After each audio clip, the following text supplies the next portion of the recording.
Okay जी, बिस्मिल्लाहिर्रहमानिर्रहीम। अस्सलाम वालेकुम। कैसे हैं आप लोग? ठीक ठाक हैं? आज we'll continue the same topic which we left in the last class, and that is Islamic law of contracts and business transactions. Your teacher in front of you is Dr. Sayyid Zulfikar Ali Shah. Before going ahead, let's have a little bit summary of the last lecture. If you remember, we started from the introduction, in which we in detail discussed that what contract is, what Islamic law says about contract. Then we moved towards mal, ushufraq and ownership. We defined them, we discussed various conditions of all of these three elements. Then we moved towards multiple definitions which are required to be understood before going towards the law of contract. Then we talked about general framework of the contracts, in which you guys discussed an overall framework that how contracts should be written, how contracts should be conducted, what are the basic elements of contracts, which are the most important things which should be focused while going towards the contract determination. Then we discussed individually multiple elements of a contract. Then we talked about the very first element of the contract in detail, and that is offer and acceptance. It was actually the form of the contract. It was actually ijab and kabul according to Islam. Then we talked about elements of the subject matter. Then we in detail talked about precise determination of subject matter. So these were all of the multiple items which we discussed in the last class. Now we'll continue the same topic with various other multiple items. So आज का जो हमारा plan है, we'll start our lecture from possession and certainty of delivery of the subject matter. Then we'll talk about broad rules for the validity of muamalat. Then we will talk about free mutual consent, prohibition of gharar, avoiding riba, avoiding qimar and maisar, games of chance, prohibition of two mutually contingent contracts, conformity of contracts with the maqasid of sharia, profits with liability, and then permissibility as a general rule. I haven't mentioned over here wada or promise in the plan of today's lecture. The reason being कि शायद हम उसे start कर सकें, शायद ना कर सकें, लेकिन अगर टॉपिक हमारा ये चीज़ें कवर हो जाती हैं तो we'll discuss वादा और promise as well. Otherwise, of course, this would be our main items of today's discussion. तो आप लोग तैयार हैं? शुरू करें? चलें, good. Let's start. Possession and certainty of delivery of the subject matter. Subject matter we discuss in detail in the last class. हम लोगों ने सब्जेक्ट मैटर के बारे में बहुत बात की थी. क्या क्या चीज़ें सब्जेक्ट मैटर में होनी चाहिए, उसका ऑब्जेक्ट क्या होना चाहिए, और ऑब्जेक्ट की कौन कौन सी वैलिडिटीज़ होनी चाहिए, किन चीज़ों को मना फरमाया गया. आज हम लोग possession and certainty of delivery of the subject matter के ऊपर बात करेंगे. The capacity to deliver the subject matter of the contract at the time of the conclusion of the contract is an essential condition of a valid contract. इसकी subject matter की delivery जो है, जब contract conclude हो जाए तो contract के बारे में एक इंतहाई इम्पॉर्टेंट एस्पेक्ट होता है ये. This is a very essential condition एक कॉन्ट्रैक्ट को वैलिड करने के लिए. If such a capacity is lacking, अगर इसकी डिलीवरी की कैपेसिटी नहीं है, द कॉन्ट्रैक्ट इज़ वाइड. तो कॉन्ट्रैक्ट जो है वो वाइड हो जाता है, कॉन्ट्रैक्ट वैलिड नहीं रहता. तो इसलिए जब हम कॉन्ट्रैक्ट की बात कर रहे हैं तो we should be very much clear about the concept of possession and certainty of delivery of the subject matter. जो सब्जेक्ट मैटर लिखा गया, अब उसको कौन पोजेस कर रहा है, और इसकी ऑफ कोर्स सर्टेनिटी कि इसकी डिलीवरी भी हो गई है. The holy prophet peace be upon him is reported to have said, हजूर सल्लल्लाहु अलैहि वसल्लम को रिपोर्ट किया गया ये बातें कहते हुए, he who buys food stuff should not sell it. वो जो फूड स्टफ को खरीदता है उसे बेचना नहीं चाहिए until he has taken possession of it, जब तक वो इसकी पोजेशन नहीं ले लेता. It is reported that the companion Hakim ibn Hizam had bought some commodities in the times of Umar ibn al-Khattab and intended to sell them to others. ये भी report किया जाता है कि एक साथी थे हाकिम इब्न हिजाम, उन्होंने कुछ कमोडिटीज़ खरीदी हज़रत उमर इब्न अल-खत्ताब के दौर में, और उनका ये इंटेंशन था कि वो इसको बेचें दूसरों को. Umar ordered him not to sell the commodities before taking their possession. हज़रत उमर ने मना फरमाया कि इसको उस वक्त तक ना बेचो जब तक इसकी पोजेशन ना ले लो. Ziyad ibn Thabit, Abdullah ibn Umar and Abdullah ibn Abbas had the same view as that of Umar. इन तीनों का भी, तीनों सहाबा कराम का वही व्यू था जो हज़रत उमर का इसके बारे में था. Their interpretation implies that the vendor must be the real owner of the goods and as such the owner of their risk and reward.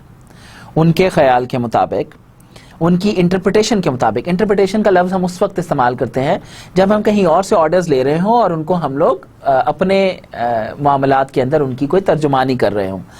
तो उनकी इंटरप्रिटेशन ये थी कि वेंडर जो बेचने वाला है उसको रियल ओनर होना चाहिए. और किसी भी चीज़ का रियल ओनर हम किसी को किस वक्त कहते हैं?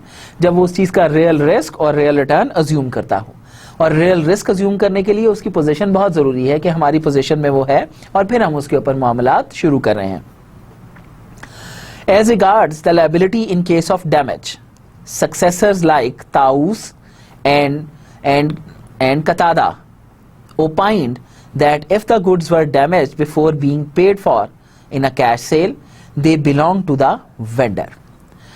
अब ये जो जिम्मेदारी है इसके नुकसान की, तो ताउस और कतादा की ओपिनियन थी कि गुड्स का जो डैमेज है इसको किसको पे ऑफ करना चाहिए कैश सेल के केस के अंदर, ये वेंडर से बिलोंग करती हैं जब तक वो ट्रांसफर नहीं हो गई. But if they were damage after the purchaser had promised to take them, लेकिन अगर ये डैमेज उस वक्त हुआ जब परचेजर ने वादा कर लिया इसको खरीदने का, they belong to the latter, ये उस परचेजर से बिलोंग करती हैं and the former had to replace them. Further, according to Muhammad ibn Sirin, if any party in the contract makes a precondition for the replacement of damaged goods, the liability for such replacement is on the one who made it. लेकिन अगर कभी किसी contract में ये हो जाए कि उसकी पहले से तायुन कर लिया जाए कि इसकी लाइबिलिटी किसके पास होगी, तो फिर उस केस के अंदर जिसने लाइबिलिटी अज्यूम की इसकी लाइबिलिटी उसके ऊपर मूव करेगी. तो लोग, what an important aspect we are discussing today. Possession and certainty of delivery of the subject matter. जो हमारा सब्जेक्ट मैटर है उसकी पोजेशन किसके पास है और फिर इसकी सर्टेनिटी ऑफ डिलीवरी के बारे में इस्लाम क्या कहता है. Therefore the subject matter of the sale must be in the possession, जिसको कब्जा भी कहते हैं, of the seller at the time of the sale is executed. इसलिए ये बात अब हम सर्टेनिटी से कह सकते हैं कि जब भी कोई बंदा किसी चीज को बेच रहा है तो बेचने से पहले वो चीज उसकी पोजेशन में होनी चाहिए. In the case of salam, that is another Islamic contract, certain conditions have been put in place to rule out the possibility of non-delivery of the goods in a normal business scenario. सलाम के case के अंदर कुछ conditions हैं इस चीज़ को avoid करने के लिए. For example, only those commodities that are normally available in the market. सिर्फ वो commodities जो market में normally available हैं at the time when delivery has to be made can become the subject of salam. जब delivery हमने देनी है, market में इजीली अवेलेबल है, सिर्फ वो सलाम के अंदर शामिल हो सकती हैं. अगर कोई ऐसी चीज है जो मार्केट में अवेलेबल नहीं है तो फिर वो सलाम का हिस्सा नहीं बन सकती. सो दैट द सलाम seller can get them from the market for delivery to the सलाम buyer if he himself is unable to produce them as per the agreed specifications. ये क्यों क्या कहा गया कि अगर फर्ज करें जो सलाम सेलर है जिसने सलाम कॉन्ट्रैक्ट किया, अगर वो जिस वक्त डिलीवरी का वक्त है उस वक्त वो चीज़ें प्रोड्यूस करके नहीं दे सकता तो वो मार्केट से ख़रीदे और ख़रीद कर उन्हीं स्पेसिफिकेशंस के साथ उनको मुहैया कर दे. इन इस्तिस्ना it becomes the responsibility of the manufacturer. इस्तिस्ना के केस के अंदर ये रिस्पॉन्सिबिलिटी मैन्युफैक्चरर की होती है कि वो responsibility of the manufacturer seller to supply the specified asset at the agreed time. तो वो जो मैन्युफैक्चरर है उसकी रिस्पॉन्सिबिलिटी है कि वो एग्रीड टाइम के ऊपर चीज़ों को पहुंचाए. Possession of the subject matter by the seller means that it must be in the physical or constructive possession of the seller when he sells it to another person.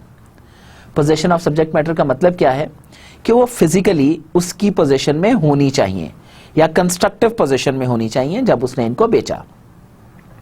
Constructive hukmi possession means a situation where the possessor has not taken the physical delivery of the commodity. ये constructive या Hukmi position किस वक्त होगी?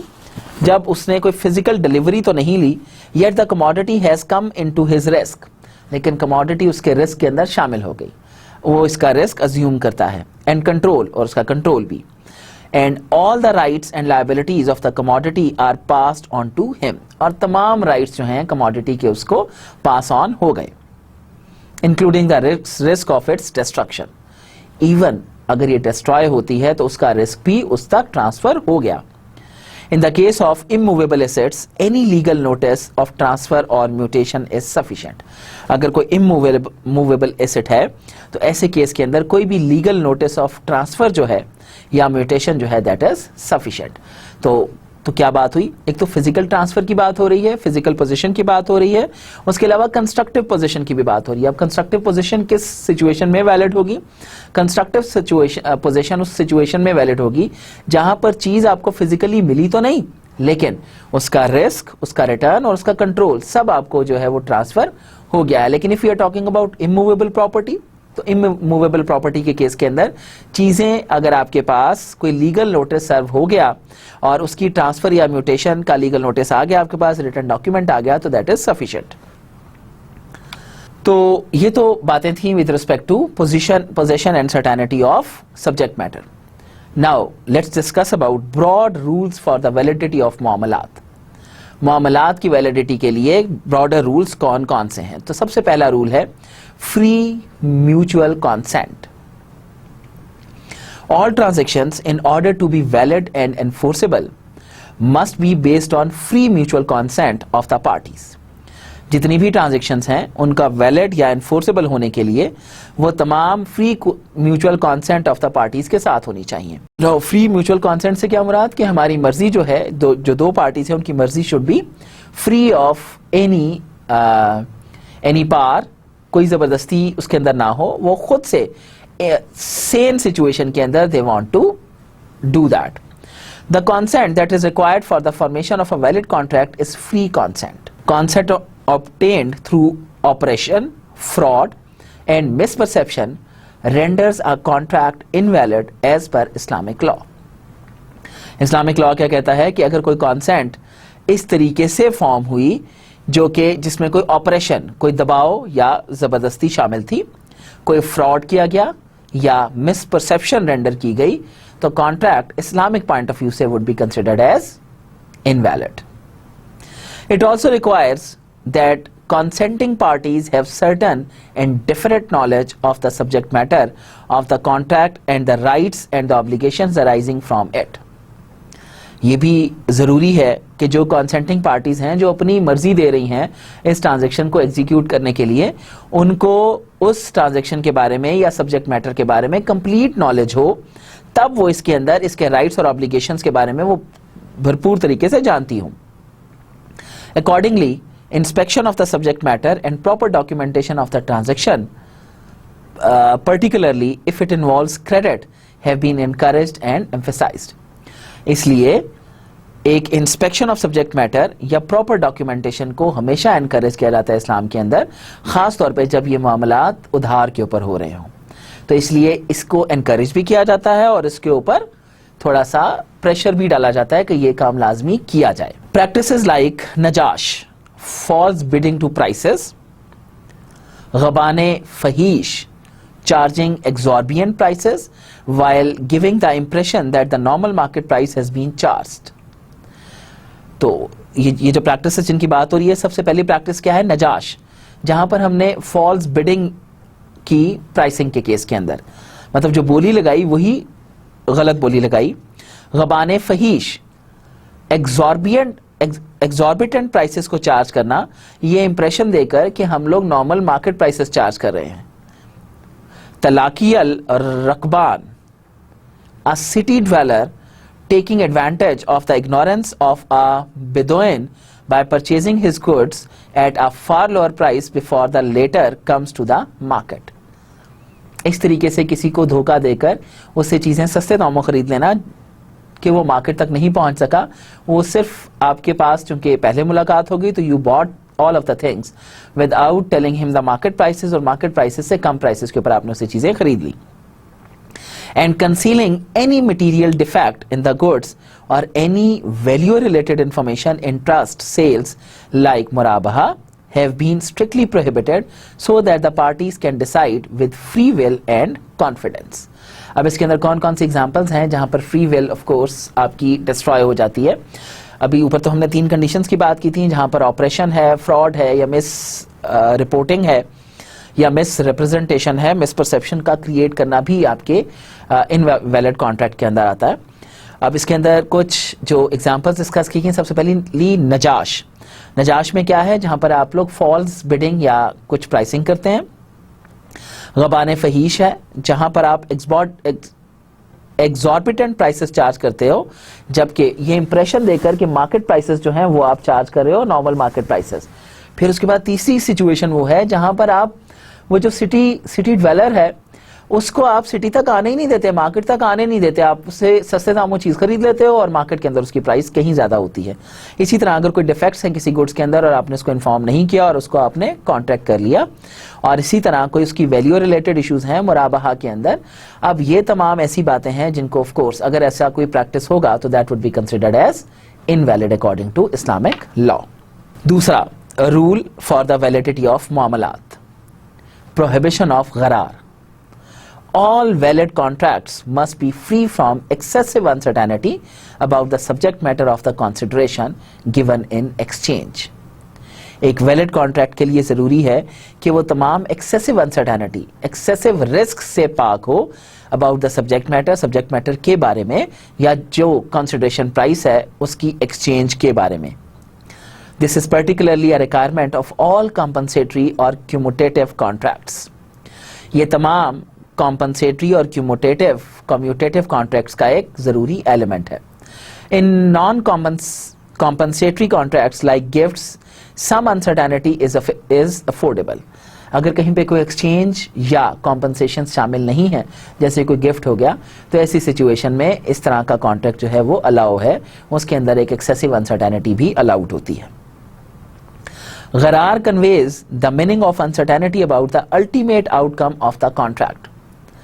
गरार convey करता है एक uncertainty about the ultimate outcome of the contract, कि जो कॉन्ट्रैक्ट का अल्टीमेट आउटकम है उसके बारे में अनसर्टेनिटी क्या है, which may lead to dispute and litigation, जो आपको फ्यूचर में लिटिगेशन की तरफ मूव करा सके. Examples of transactions based on गरार are the sale of fish in water. Sale of fish and water, अभी मछली पानी में है और आपने उसका कॉन्ट्रैक्ट साइन कर लिया. Fruits of trees at the beginning of the season, अभी पता ही नहीं कि कितने फ्रूट्स लगेंगे लेकिन आपने उसका सौदा कर दिया.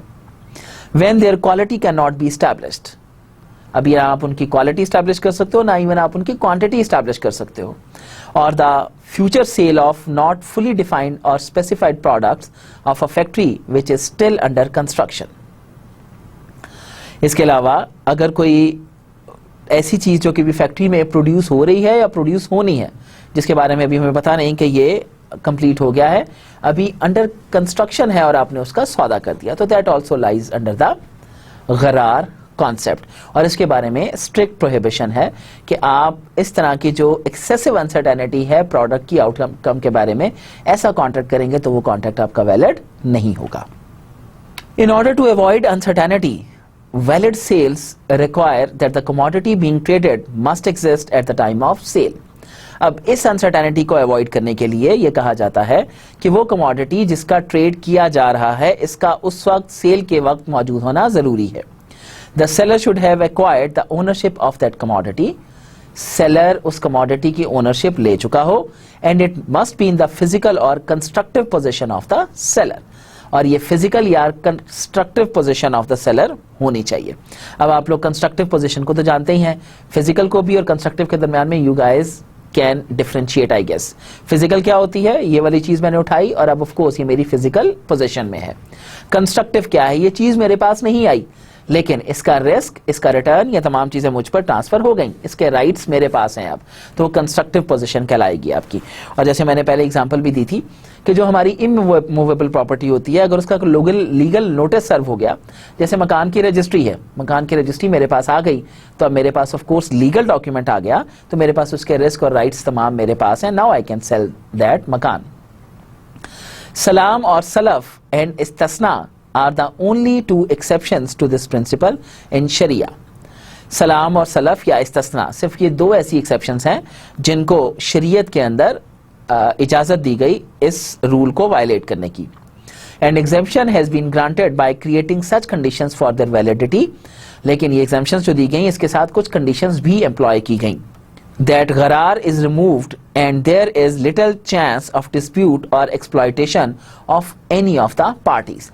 कि इसमें गरार एक तो शामिल नहीं होगा और दूसरी बात ये कि यहां पर एक बहुत कम चांस होगा डिस्प्यूट का या एक्सप्लॉयटेशन का दोनों पार्टीज के साथ। These conditions relate to the precise determination of quality. ये कंडीशंस किससे रिलेट करेंगी, एक तो precise determination of quality, quality को इंश्योर किया जाएगा, क्वांटिटी कितने नंबर ऑफ आइटम्स हैं, प्राइस ये सर्टेनिटी से डिसाइड होगी, and the time and place of delivery of the सलाम गुड्स, और वक्त का तयन किया जाएगा और जगह का तयन किया जाएगा कि कहां पर सलाम गुड्स को डिलीवर किया जाएगा। Another relevant example of avoiding uncertainty is that of the sale of debt.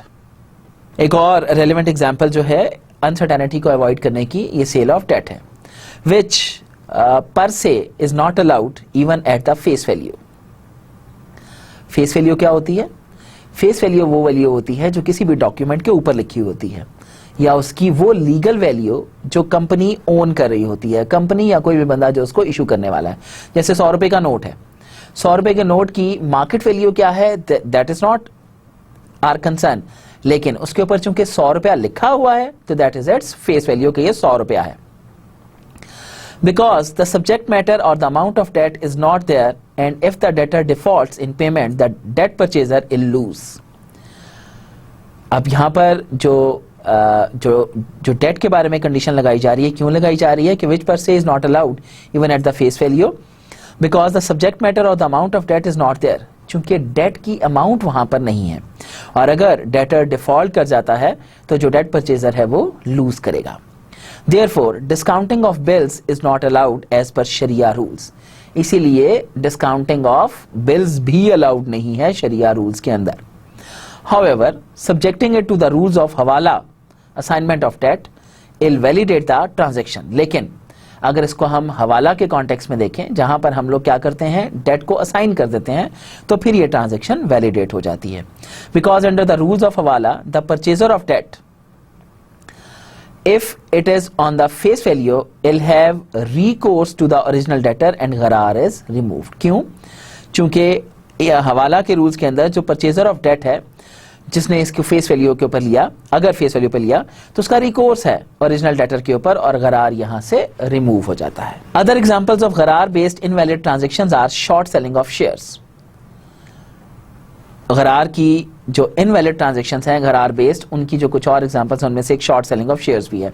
अगर आपको याद हो तो मैंने पिछली क्लासेस के अंदर आपको शॉर्ट सेलिंग का कॉन्सेप्ट दिया था। शॉर्ट सेलिंग क्या होती है कि ये वो वाहिद ट्रांजैक्शन होती है जो मार्केट के अंदर इस इंटेंशन से होती है कि फ्यूचर में शेयर की प्राइस डिक्रीज करेगी, और इसके अंदर क्या होता है, 3 पार्टीज इन्वॉल्व होती हैं। लेट्स सपोज मैं एक शॉर्ट सेलर हूं, तो मैं 2 पार्टीज, मैं शेयर्स ओन नहीं करता। व्हाट आई विल डू, मैं इस पार्टी से शेयर्स लूंगा और इस पार्टी को शेयर्स बेच दूंगा। लूंगा से क्या मुराद, इससे मैं उधार लूंगा और इसको बेच दूंगा। कल जब शेयर प्राइस डिक्रीज करेगी, मैं मार्केट से शेयर उठाऊंगा और इसको वापस कर दूंगा, और जो इस पूरी ट्रांजेक्शन के अंदर जो रिटर्न होगा वो सारा का सारा मेरा होगा। तो शॉर्ट सेलिंग भी गरार बेस्ड ट्रांजेक्शन चूंकि बोली जाती है, तो that is also not allowed. The sale of conventional derivatives and the insurance business, ये जो conventional derivatives हैं इनकी सेल भी अलाउड नहीं है। अब ये डेरिवेटिव क्या होता है, derivative word has been derived from the word जो कि डिराइव हुआ इसी डिराइव की बेसिस। डिराइव का क्या मतलब होता है कि कोई और चीज है उसकी बेसिस के ऊपर हम किसी चीज को डिफाइन कर रहे हैं। इसके लिए एक अंडरलाइंग एसेट होना जरूरी होता है। वो अंडरलाइंग एसेट की बेसिस के ऊपर किसी डॉक्यूमेंट की अगर प्राइस चेंज होती है तो वो हमारा डेरिवेटिव कहलाएगा। इसके अंदर फ्यूचर्स भी शामिल हैं, इसके अंदर ऑप्शंस भी शामिल हैं और इसके अंदर स्वैप्स भी शामिल हैं। शायद अगले किसी लेवल पर जब हम कोई और क्लास देख रहे हों तो उसके अंदर will talk about derivatives in detail as well. And the insurance business, even insurance business जो है इसके अंदर भी that thing applies. Future sales of shares in which delivery of the share is not given and taken and only a difference in prices adjusted। अगर कोई future cell की जाती है जहां पर शेयर ट्रांसफर नहीं हो रहा है लेकिन प्राइस सिर्फ एडजस्ट हो रही है। Trading in shares of provisionally listed companies, ऐसे शेयर्स की ट्रेडिंग जो कि अभी प्रोविजनली लिस्टेड हैं, जो कि फाइनल नहीं हुई। और speculation in shares and forex business, speculation share के बिजनेस के अंदर या फॉरेन एक्सचेंज के बिजनेस के अंदर, in which only the difference is netted and delivery does not take place. यहां पे हो क्या रहा है, हम फ्यूचर इंटेंशन के तहत हम सिर्फ बोलियां लगाकर सिर्फ फ्यूचर प्राइसेस को एडजस्ट कर रहे हैं लेकिन डिलीवरीज नहीं हो रही। आर अदर एग्जांपल्स ऑफ गरार बेस्ड ट्रांजैक्शंस। तो ये सारी की सारी ट्रांजैक्शंस जो हैं दीज आर गरार based transactions. However speculation per se, which means sale or purchase keeping in mind possible change in prices in the future is not prohibited। लेकिन स्पेकुलेशन पर से जिसका मतलब है सेल या परचेज, इस बात को दिमाग में रखे हुए कि प्राइसेस चेंज होंगी फ्यूचर में, ये प्रोहिबिटेड नहीं है। ऑफ कोर्स सेल और परचेज इसीलिए किया जाता है ना, मैं अगर 10 रुपए का शेयर ले रहा हूं तो what is my intention now कि कल ये 12 रुपए का होगा तो मैं इसे बेच दूंगा तो I will get capital gain of 2 रुपए। तो ये चीज ऑफ कोर्स डिसअलाउड नहीं है, इस चीज से मना नहीं फरमाया गया। It is only such sales that may involve the sale of non-existent and not owned goods or shares and messer kemar that are prohibited। लेकिन ये सिर्फ किन चीजों के बारे में, किन शेयर्स के बारे में इसको प्रोहिबिट किया गया, वो जो नॉन एग्जिस्टेंट गुड्स या शेयर्स हैं, एग्जिस्ट नहीं करती और हम बेच रहे हैं, या मैसर या केमार वाले मामलात के अंदर। ओके, सेकेंड इशू जो के थर्ड इशू जो के broad rules for the validity of मामलात के अंदर शामिल है, दैट इज अवॉइडिंग रिबा। As discussed in detail in previous chapters और प्रीवियस क्लासेस, रिबा is an increase that has no corresponding consideration in an exchange of an asset for another asset। Riba को define कैसे किया गया कि ये वो एक इंक्रीज है जो कि कॉरेस्पॉन्डिंग कंसिडरेशन है इन एन एक्सचेंज, एक्सचेंज के केस के अंदर जो कि हम एसेट को करते हैं किसी दूसरे एसेट के साथ। The increase without corresponding consideration could be either in exchange और लोन ट्रांजेक्शंस। अब ये जो उसमें कोई कॉरेस्पॉन्डिंग एक्सचेंज नहीं होता और जो उसके अंदर इंक्रीज आ रहा है दैट इज कंसिडर्ड एज रिबा। और ये जो इंक्रीज है विदाउट कॉरेस्पॉन्डिंग कंसिडरेशन, ये एक्सचेंज के केस में भी हो सकता है और लोन ट्रांजैक्शंस के केस में भी हो सकता है। As Islamic banks and financial institutions are involved in real sector trading activities as well as the creation of debt as a result of credit transactions, जिसके अंदर इस्लामिक बैंक्स और financial institutions दोनों involve होते हैं, जहां पर real sector trading activities हैं या डेट क्रिएशन है या डेट की या जो है हमारी क्रेडिट ट्रांजैक्शंस इन्वॉल्व होती हैं। They must give special consideration to avoiding रिबा। रिबा को अवॉइड करने के लिए there should be special consideration. रिबा, their income might go to the charity account due to non शरिया कंप्लायंस। उनकी इनकम, जो लोग ये काम करते हैं उनकी इनकम नॉन शरिया कंप्लायंस की वजह से चैरिटी अकाउंट्स में ट्रांसफर की जा सकती है। In the conventional sense the cost of funds amounts to रिबा and they have to make profit by way of pricing the goods or usufruct of assets and not by lending. Avoiding Qimar and Messer games of chance. Now the next thing is कि हमें Qimar और Messer जो कि games of chance हैं इनको भी avoid करना चाहिए मामलात को valid करार देने के लिए। Qimar includes every form of gain or money. Qimar में शामिल है किसी भी फॉर्म तरह का गेन या पैसा, the acquisition of which depends purely on luck and chance। कोई भी पैसा, कोई भी आपका गेन जो डिपेंड करता हो टोटली आपकी किस्मत के ऊपर, जैसे हम लोग लॉटरीज वगैरह ले लेते हैं, इस तरह के चंद मामलात। मैसर means getting something too easily और getting a profit without working for it. कोई भी चीज बड़ी आसानी से ले लेना और उसके ऊपर बगैर कोई काम किए हुए उस पर प्रॉफिट भी डिमांड करना। ऑल कॉन्ट्रैक्ट्स इन्वॉल्विंग किमार एंड मैसर आर प्रोहिबिटेड। तमाम कॉन्ट्रैक्ट्स इस तरह का किमार और मैसर जिन पे अप्लाई होता हो, दीज आर मना। Present day lotteries and price schemes based purely on luck come under this prohibition.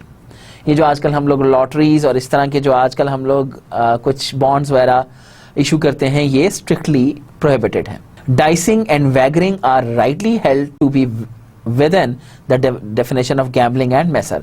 ये जो हम लोग बाजू का डाइसिंग कर रहे होते हैं, हम लोग वैगरिंग कर रहे होते हैं, ये गैम्बलिंग और मैसर की बिल्कुल परफेक्ट डेफिनेशन के अंदर शामिल होते हैं। Therefore, Islamic banks cannot launch any such schemes of products. इसलिए इस्लामिक बैंक्स जो हैं वो इस किस्म की कोई स्कीम ऑफ प्रोडक्ट जो है वो लॉन्च नहीं कर सकते मार्केट के अंदर, because these are strictly prohibited in शरिया। Prohibition of two mutually contingent contracts, this is a very important thing in the broad rules for the validity of मामलात। Two mutually contingent and inconsistent contracts have been prohibited by the Holy Prophet peace be upon him. ये जो दो mutually contingent या inconsistent contracts हैं, इनको strictly मना फरमाया गया by holy prophet peace be upon him. और इसमें क्या क्या चीजें शामिल होती हैं? Number 1, the sale of two articles in such a way that one who intends to purchase an article is obliged to purchase the other also at any given price. अगर हम दो आर्टिकल्स बेचना चाह रहे हैं और जो इसका खरीदने वाला है वो खरीदते हुए एक से इतना ज्यादा एहसानमंद हो जाए कि उसे दूसरा भी खरीदना पड़े उसी गिवन प्राइस के ऊपर, तो that lies under the restriction of prohibition of two mutually contingent contracts. Number 2, the sale of a single article for two prices when one of the prices is not finally stipulated at the time of the execution of the sale. अगर article single भी है और उसकी जो हम लोग दो prices दे रहे हैं अभी वो फाइनली स्टिपुलेट नहीं हुआ सेल एग्जीक्यूट होने तक. फिर कंटिंजेंट सेल्स, कोई ऐसी सेल्स जो किसी के साथ एसोसिएटेड है. Combining sale and lending in one contract, sale और लेंडिंग एक ही कॉन्ट्रैक्ट के अंदर मिला देने से भी इसको भी मना फरमाया गया. In order to avoid this prohibition, jurists consider it preferable that a contract of sale must relate to only one transaction. इस चीज को अवॉइड करने के लिए jurists ने सीधा सीधा सा इसके बारे में एक डिसीजन दिया कि एक वक्त में एक चीज की सेल की बात होनी चाहिए, एक ट्रांजेक्शन होनी चाहिए. And different contracts should not be mixed in such a way that the reward and liability of contracting parties involved in a transaction are not fully defined. और जो मुख्तलिफ कॉन्ट्रैक्ट्स हैं उनको इस तरीके से मिक्स नहीं किया जाना चाहिए कि जो मल्टीपल रिवॉर्ड्स और लायबिलिटीज हैं कॉन्ट्रैक्टिंग पार्टीज की वो जो उसमें इन्वॉल्व हैं वो फुली डिफाइंड ना रहें. आप लोग देखें अपनी नॉर्मल लाइफ के भी अंदर जब हम लोग मार्केट में शॉपिंग के लिए जाते हैं नॉर्मली कहा जाता है कि एक ही दुकान से मल्टीपल चीजें नहीं लेनी चाहिए. क्यों? अगर हम एक चीज खरीद रहे हैं और उसका हम लोगों ने एक दफा डिस्काउंट करा लिया, अगली दफा जो वो दुकानदार हमें चीजें देता है वो एक पे तो डिस्काउंट कर देता है लेकिन दूसरी चीजों के ऊपर वो हमसे उससे ज्यादा चार्ज करता है, तो वो उसको कॉम्पनसेट कर रहा होता है. इन्हीं चीजों को अवॉइड करने के लिए एक वक्त में एक ट्रांजैक्शन जो है वो आपकी एग्जीक्यूट होनी चाहिए ताकि आप इस किस्म की जो मिसपरसेप्शंस हैं या मिसकॉन्सेप्शंस हैं या इस तरह के जो आपके ऑफ कोर्स कंडीशंस हैं उनको अवॉइड किया जा सके. Therefore, rather than signing a single contract to cover more than one transaction, parties should enter into separate transactions under separate contracts. इसलिए बजाय इसके कि हम एक कॉन्ट्रैक्ट साइन करें मल्टीपल ट्रांजैक्शंस के लिए, क्यों ना हर एक ट्रांजैक्शन के लिए एक अलग से कॉन्ट्रैक्ट साइन किया जाए. Islamic banks may come across a number of transactions in which there could be interdependent agreements or stipulations that have to be avoided. Islamic banks जो हैं ये they can come across number of transactions जिनको interdependent agreements या स्टिपुलेशंस जिनके अंदर शामिल होती हैं और उनको अवॉइड करना चाहिए. The combination of some contracts is permissible subject to certain conditions.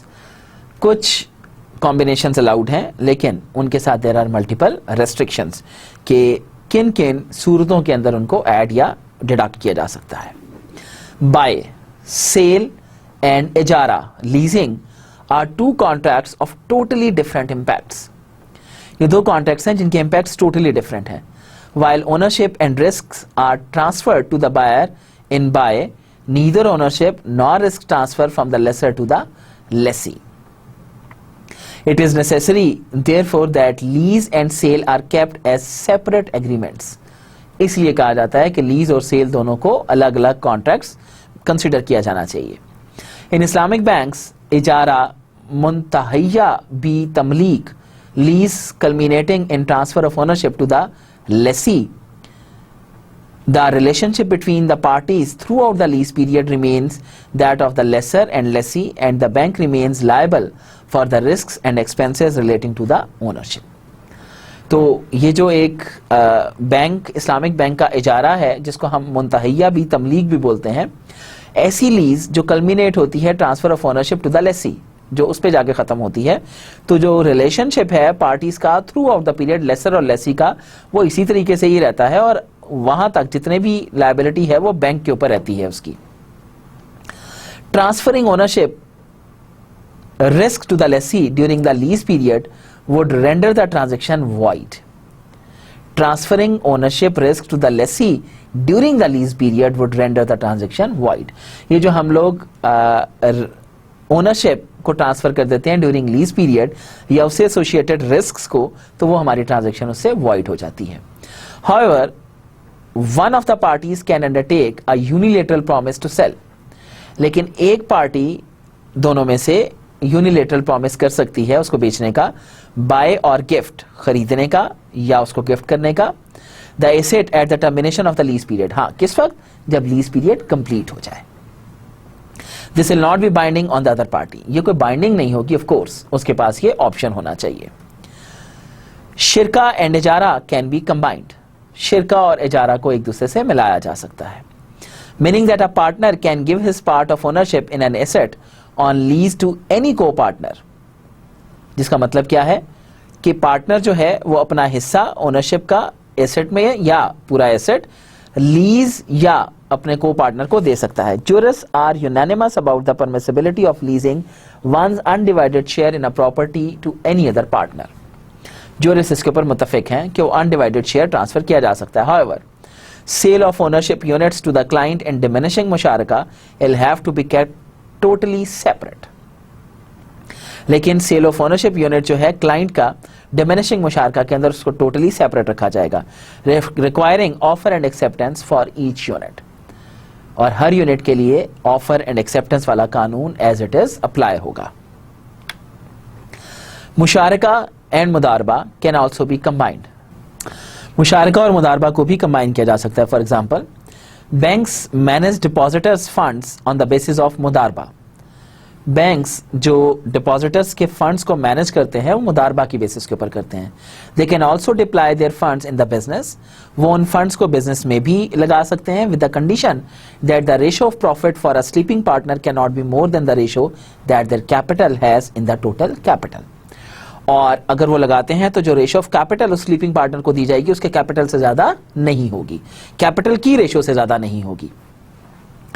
Contracts of agency जिसे वकाला and suretyship kafala can also be combined with the sale or lease contracts. Agency का कॉन्ट्रैक्ट और श्योरिटीशिप का कॉन्ट्रैक्ट भी combine किया जा सकता है cell या लीज कॉन्ट्रैक्ट के साथ with the condition that the rights and liabilities arising from various contracts are taken as per their respective rules. कि जो कंडीशन उसकी ये है कि जो राइट्स और लायबिलिटीज हैं मुख्तलिफ कॉन्ट्रैक्ट्स की, उनको सेपरेट रखा जाए, रिस्पेक्टिव रूल्स के तहत उनको एग्जीक्यूट किया जाए. As per present practice of Islamic banks, वकाला इज एन इंपॉर्टेंट कंपोनेंट. आजकल की जो प्रेजेंट प्रैक्टिस है इस्लामिक बैंक्स की, वकाला उसमें एक इंपॉर्टेंट कंपोनेंट है मुराबहा का, सलाम का और इस्तिस्ना एग्रीमेंट्स का. Islamic banks can structure products by combining different modes subject of the fulfillment of their respective conditions. Islamic banks क्या कर सकते हैं? Islamic banks structure कर सकते हैं products को different mode जो हैं उनको combine करके उनकी जो भी respective conditions हैं उनको fulfill करते हुए. For example, they can combine salam और istisna with murabaha for pre-shipment export financing. For example वो कंबाइन कर सकते हैं सलाम और इस्तिस्ना को मुराबहा के साथ प्री शिपमेंट एक्सपोर्ट फाइनेंसिंग के थ्रू। डिमिनिशिंग मुशारका is also a combination of शिरका एंड इजारा। डिमिनिशिंग मुशारका जो है ये भी कॉम्बिनेशन है शिरका और इजारा का। Added by an undertaking by one party to periodically sell और purchase the ownership to from another partner. Similarly the exchange of two liabilities is prohibited. इसी तरह जो एक्सचेंज ऑफ दो लायबिलिटीज है दैट इज ऑल्सो प्रोहिबिटेड, इससे भी मना फरमाया गया। Transactions between two parties involve an exchange of any of the following types. कौन कौन सी इन्वॉल्व है? Corporeal property for corporeal property, corporeal property for a corresponding liability और a liability for another liability. कौन सी टाइप्स हैं? Corporeal property for corporeal property, ये जो कॉर्पोरियल प्रॉपर्टी है वो कॉर्पोरियल प्रॉपर्टी के लिए, या corporeal property for a corresponding liability और a liability to another party. Corporeal property उसकी कॉरस्पॉन्डिंग लायबिलिटी जो है किसी और लायबिलिटी के साथ। Each one of these can be immediate for both parties. इनमें से हर एक जो है वो इमीडिएट है दूसरी पार्टी के साथ, और डिलेड फॉर बोथ और immediate for one party and delayed for the other. In this way Ibne Rushd has identified 9 kinds of sales. इस तरीके से इब्ने रुश्द ने 9 किस्म की सेल्स आइडेंटिफाई की। Out of the above categories of exchange, an exchange involving delay from both sides is not permitted as it amounts to the exchange of a debt for a debt which is prohibited। ये जो ऊपर categories बताई हमने exchange की, इसके अंदर delay जो है दोनों side say that is not allowed. क्यों? क्योंकि ये एक्सचेंज ऑफ डेट जो कि डेट के साथ है इसको मना फरमाया गया। That is why full prepayment is necessary for valid contracts of सलाम। इसीलिए वैलिड कॉन्ट्रैक्ट ऑफ सलाम के लिए पूरी पेमेंट जो है that is required. Okay, next component क्या है जो हम लोग वैलिडिटी ऑफ मामलात की बात कर रहे हैं? कंफर्मिटी ऑफ कॉन्ट्रैक्ट्स विद मकासिद ऑफ शरिया। जो भी कॉन्ट्रैक्ट्स हो रहे हैं उनको कंफर्म होना चाहिए मकासिद शरिया के मुताबिक। द इंजंक्शंस ऑफ द शरिया are directed towards the realisation of various objectives for the welfare of mankind. जितने भी शरिया के इंजंक्शंस हैं ये इंसान की बेहतरी के लिए दिए गए। The objectives of the Sharia have been emphasized in a large number of the texts of the Quran and Sunnah। शरिया के जो ऑब्जेक्टिव हैं ये emphasize किए गए large number of texts में, कुरान और सुन्नत दोनों के अंदर। Any contract or transaction that militates against any of these objectives is invalid in Sharia। जो इनसे बालातर है वो शरीयत के अंदर नाजायज है। It is quite obvious that the rights of fellow beings have to be honored in respect of all transactions। तमाम transactions के अंदर जो rights of fellow beings हैं, जो आपके साथी हैं, उनके rights का ख्याल रखना बहुत ज़रूरी है। The rights of Allah in Sharia also refer to everything that involves the benefit of the community at large। खुदा के हकूक़ जो हैं ये इनका भी ख्याल रखना शरीयत के अंदर दैट इज़ वेरी इंपॉर्टेंट जब हम लोग कम्युनिटी के इंटरेस्ट की बात करते हैं। In this sense they correspond with public rights in modern law. इस केस के अंदर जो चीज़ें हम बात कर रहे हैं ये मॉडर्न लॉ के अंदर पब्लिक राइट्स कहलाती हैं। Therefore any contract should not be against the benefits of the public at large. इसे कोई भी कॉन्ट्रैक्ट जो हम लोग बात कर रहे हैं वो पब्लिक के इंटरेस्ट एट लार्ज जो है उसके अगेंस्ट नहीं होना चाहिए। प्रॉफिट्स विद लायबिलिटी, जो प्रॉफिट्स हैं वो लायबिलिटी के साथ होने चाहिए। This is the next condition. This principle states that a person is entitled to profit only when he bears the risk of loss in business. एक बंदे के पास प्रॉफिट का राइट सिर्फ उस वक्त होना चाहिए जब वो लॉस का भी रिस्क अज्यूम कर रहा हो। It operates in a number of contracts such as the contract of sale।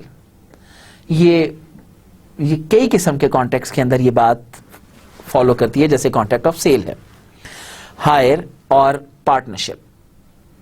Partnership है या ऑफ कोर्स हायर है। Any excess over and above the principal sum paid to the creditor by the debtor is prohibited. कोई भी excessive amount जो creditor को debtor दे रहा है वो मना की गई। Because the creditor does not bear any business risk. क्यों? क्योंकि क्रेडिटर कोई बिजनेस रिस्क अज्यूम नहीं करता with regard to the amount lent, जो उसने पैसा दिया। In sale and lease agreements parties have to bear risk. Sale और लीज दोनों एग्रीमेंट्स के अंदर पार्टीज को रिस्क बेयर करना पड़ता है as per the requirements of the respective contracts, respective contracts की रिक्वायरमेंट्स के मुताबिक। देन अगली कंडीशन है फॉर द वैलिडिटी ऑफ मामलात, permissibility as a general rule. Everything that is not prohibited is permissible. कोई भी चीज जो कि मना नहीं फरमाई गई उसकी इजाजत है। The principle of permissibility establishes the fact that all agreements and conditions contained in them are permissible as long as they do not contradict any explicit text of the Quran or Sunnah। और कौन कौन सी चीजों की इजाजत है जो कि contradict नहीं करती बिल्कुल डायरेक्टली या इनडायरेक्टली कुरान या सुन्नत के असूलों के मुताबिक। Individuals are not always in a position to conduct exchange transactions on a spot payment basis. Many times one of the two counter values to an exchange transaction is not exchanged simultaneously as happens in credit, mutual और forward salam transactions।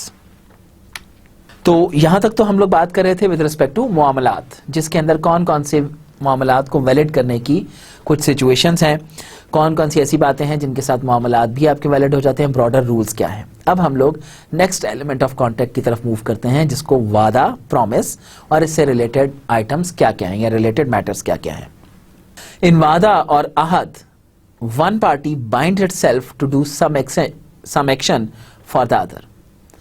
वादा के अंदर या आहद के अंदर एक party अपने आप को बाइंड करती है कुछ करने के लिए दूसरी पार्टी के साथ। Ahad generally does not create legal obligation, but in certain cases it becomes legally binding and enforceable.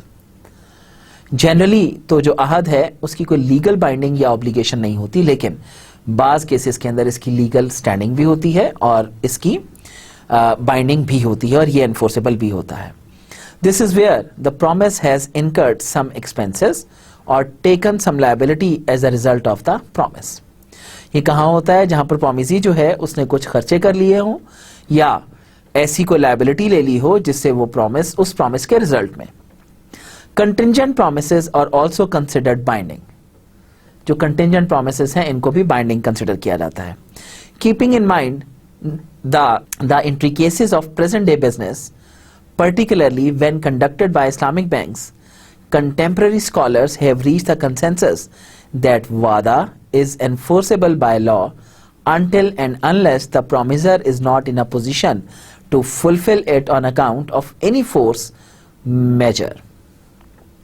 If non-fulfillment is due to any willful act of the promisor, he has to make good the loss to the promisee.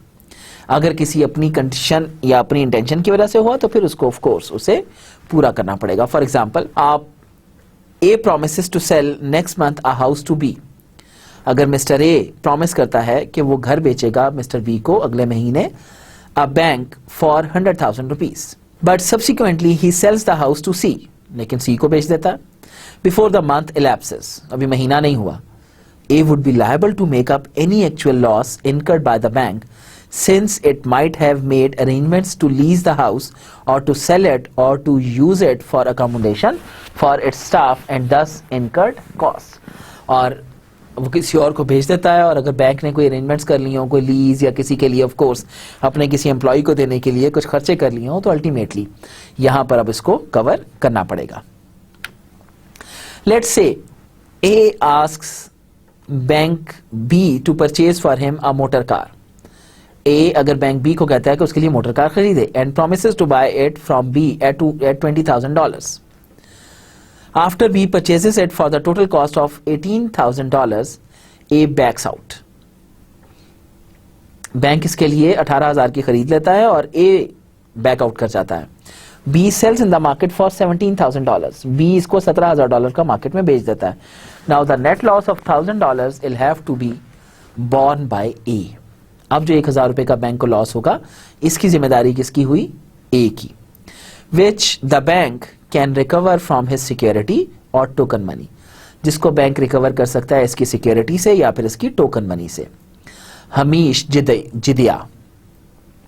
The rationale behind this consensus decision is that in many cases binding promises become a genuine requirement. इसके पीछे rational ये है कि ये जो binding promises है ये एक जेन्युइन रिक्वायरमेंट है, the fulfilment of which does not amount to violation of any basic शरिया टेनेट, जिसकी फुलफिलमेंट जो है वो किसी भी शरिया के रूल के अगेंस्ट नहीं है. For example, importers need to hedge their foreign exchange needs, but since forward contracts of gold, silver or any monetary units are not allowed as per Islamic principles relating to buy surf, they can do this through unilateral promise by any of the party. Thus, they can take foreign currency forward cover for genuine business activities allowed by the Sharia scholars on the basis of promise and simultaneous exchange of the currencies at the agreed time. इसलिए वो ये सारे काम शरिया के मुताबिक कर सकते हैं. Some scholars have criticized Islamic banks for treating the promise to purchase by the client as binding. कुछ स्कॉलर्स इस्लामिक बैंक्स को क्रिटिसाइज करते हैं इस बात पर, क्योंकि बैंक्स जो हैं इसको जो प्रॉमिस टू परचेज है क्लाइंट का उसको बाइंडिंग कंसिडर करते हैं. But as it does not involve violation of any major शरिया प्रिंसिपल, लेकिन चूंकि ये किसी शरिया प्रिंसिपल का कोई मेजर वायलेशन नहीं है, many addicts have declared it binding, keeping in mind the practical problems in finalisation of contracts. The Islamic Fiqh Academy of the OIC has made the promise in commercial dealings binding with the following conditions. क्या क्या है? Number 1, the promise should be unilateral or one-sided. Promise जो है वो one-sided होना चाहिए. Number 2, the promisor must have caused the promise to incur some liabilities or expenses. Promisor ने promise की हो कुछ ऐसी liabilities या expenses के लिए.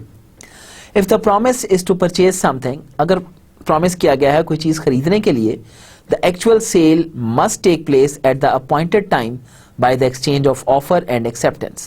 तो actual sale लाजमी होनी चाहिए जब ये पॉइंट किया गया इस exchange के offer और acceptance के exchange में. Mere promise itself should not be taken as the actual sale. जो mere promise है उसको actual sale consider नहीं करना चाहिए.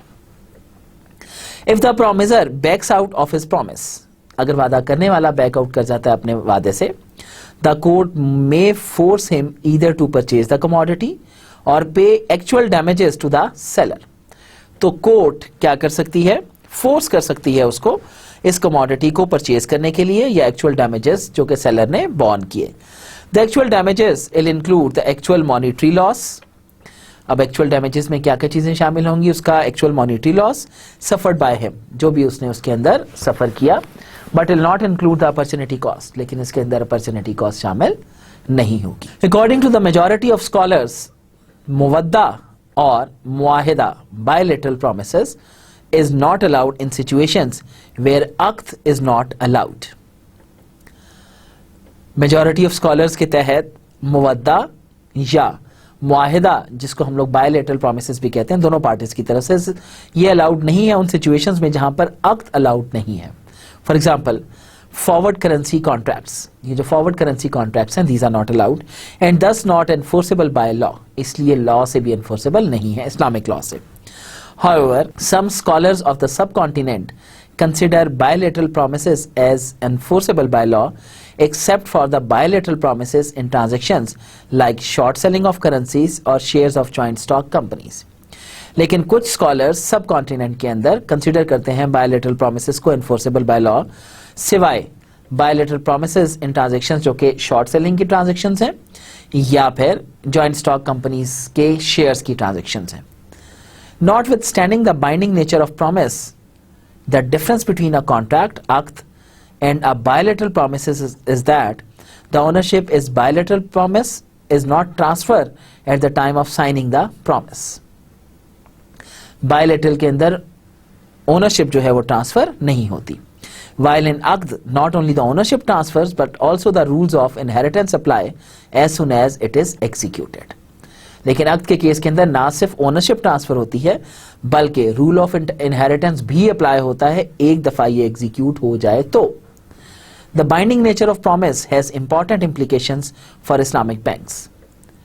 प्रॉमिस की जो बाइंडिंग नेचर है उसकी इंपॉर्टेंट इंप्लीकेशंस हैं बैंक्स के लिए, इस्लामिक बैंक्स के लिए. ऑपरेशंस इन रिस्पेक्ट ऑफ मुराबहा टू परचेज ऑर्डर, इजारा wal iqtina, diminishing musharaka, which is used by many Islamic banks in the world for housing finance and for the disposal of goods purchased by banks under salam or istasna. Now let's discuss one by one certain items जैसे token money, hamish, jidya and arbun. In the case of binding promises, Islamic banks take token money from the promisee clients. Binding promises के case के अंदर Islamic banks जो है वो token money लेते हैं promisee client से, which is the amount taken from them to convey seriousness in purchasing the relevant commodity और asset. In Arabic this is called हमीश जिदिया, the margin reflecting the firm intention of the promisee. Banks hold token money as a trust and adjust it in price at the time of the execution of the sale. Banks क्या करते हैं? Banks इसको hold करते हैं token money को as a trust और इसको adjust करते हैं प्राइस के अंदर जब सेल एग्जीक्यूट होती है. दिस मीन्स दैट हमीश जिदिया is taken before the execution of an agreement. इसका मतलब है हमीश जिदिया किस वक्त लिया जाता है? जब एग्रीमेंट एग्जीक्यूट होने से पहले. As against arbun, which is taken from the buyer as part of the price after execution of the sale agreement. Arbun कब लिया जाता है? जब सेल एग्रीमेंट हो जाता है उसके बाद.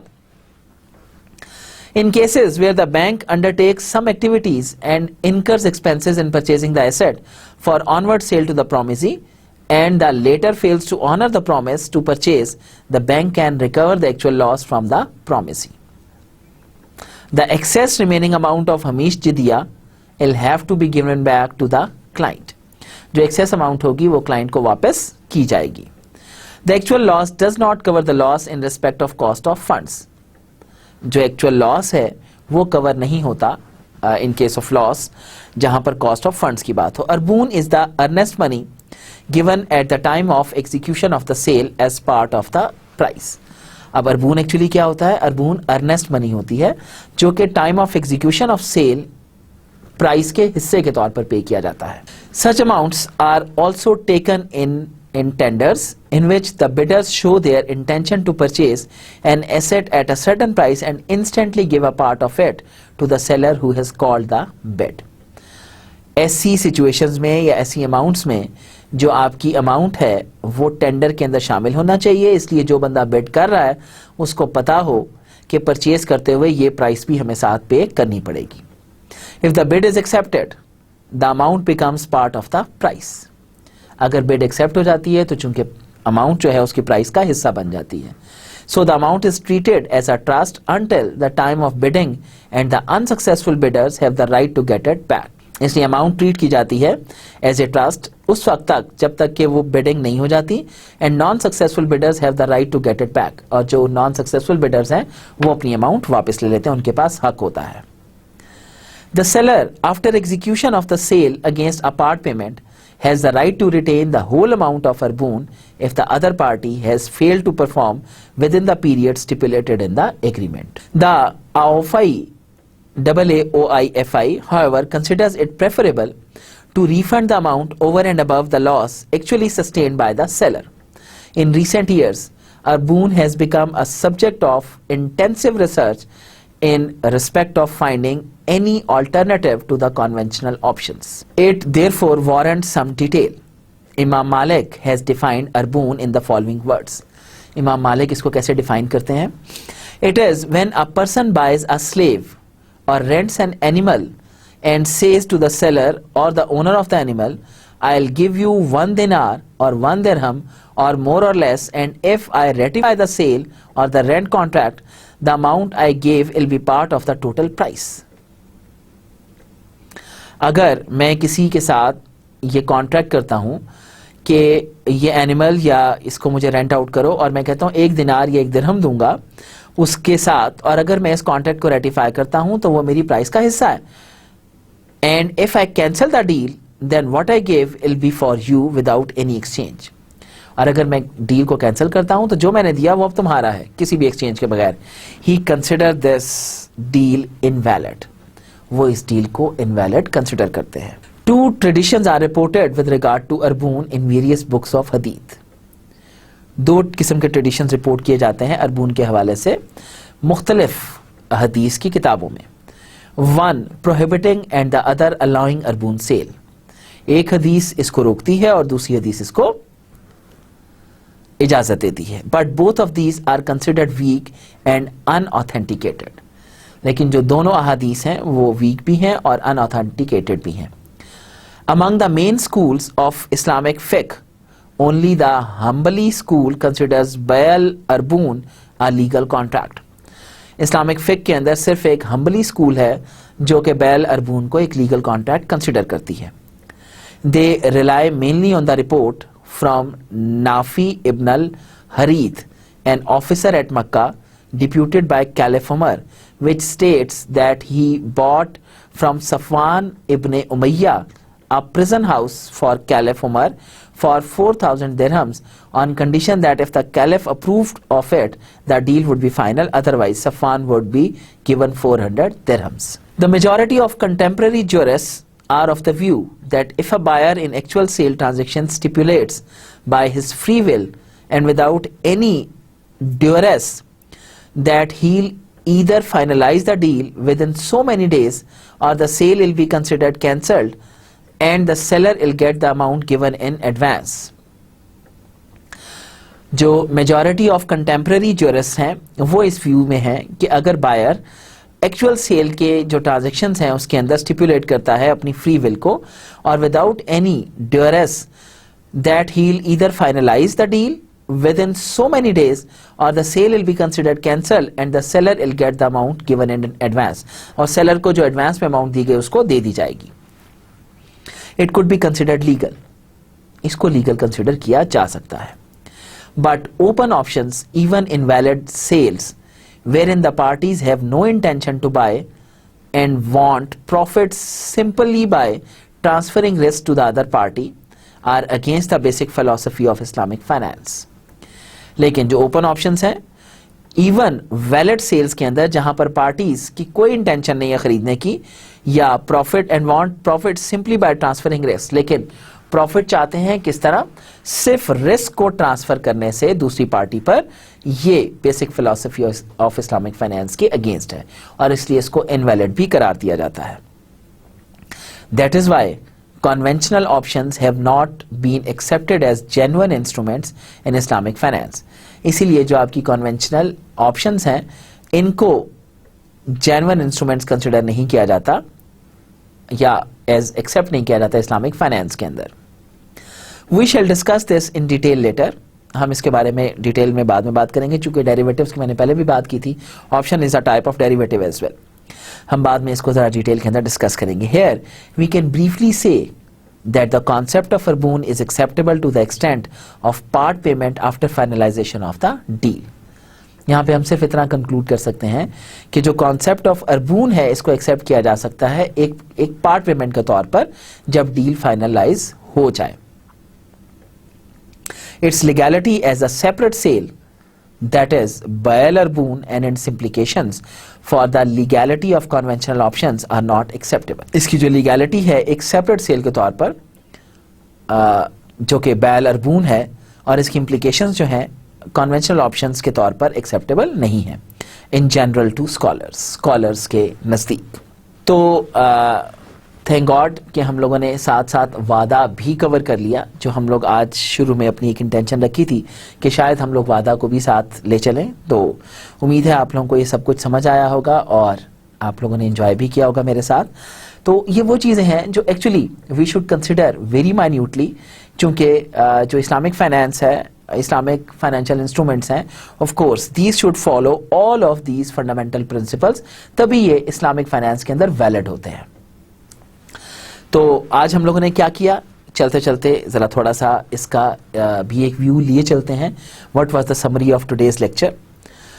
हम लोगों ने बात शुरू की थी आज पिछली क्लास से. हमने पिछली क्लास के अंदर क्या पढ़ा ताकि एक तसलसल मेंटेन रहे.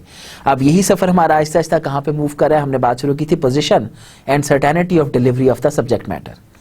यहाँ पे हम लोग बात कर रहे थे पोजीशन और certainty of delivery of the subject matter के ऊपर कि इसको पोजेस कौन करेगा और इसकी डिलीवरी की सर्टेनिटी कैसे होगी सब्जेक्ट मैटर की. तब हम कहेंगे कि कॉन्ट्रैक्ट वैलिड है या नहीं है. इसके अंदर हमने मल्टीपल कंडीशंस डिस्कस की, कौन कौन से रूल्स हैं जो इसको रेगुलेट करते हैं और उसके मुताबिक देखा जाता है कि क्या पोजेशन या इसकी सर्टेनिटी ऑफ डिलीवरी जो है सब्जेक्ट मैटर की that is valid or not. फिर हम लोगों ने बात की with respect to broad rules for the validity of मामलात।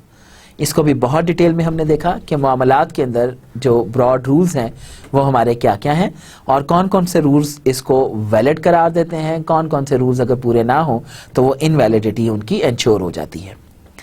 और इन मामलात के अंदर हमने कौन कौन से मामलात देखे, हमने फ्री म्यूचुअल कॉन्सेंट की बात की कि जो पार्टीज इस कॉन्ट्रैक्ट में शामिल हो रही हैं उनकी विल जो है दैट शुड बी फ्री, उसमें कोई ऑपरेशन नहीं होना चाहिए, कोई फ्रॉड नहीं होना चाहिए, कोई मिसकॉन्सेप्शन नहीं होनी चाहिए या मिसपरसेप्शन नहीं होनी चाहिए, मिसरिप्रेजेंटेशन भी नहीं होनी चाहिए।